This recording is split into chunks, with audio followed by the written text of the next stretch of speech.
information purification directives. We have created, for the first time in all history, a garden of pure ideology, where each worker may bloom, secure from the pests, obeying contradictory thoughts.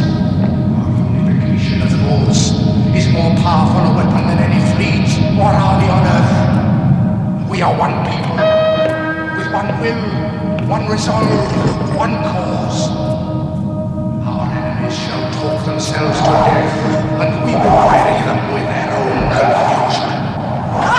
We shall prevail. On January 24th, Apple Computer will introduce Macintosh. And you'll see why 1984 won't be like 1984.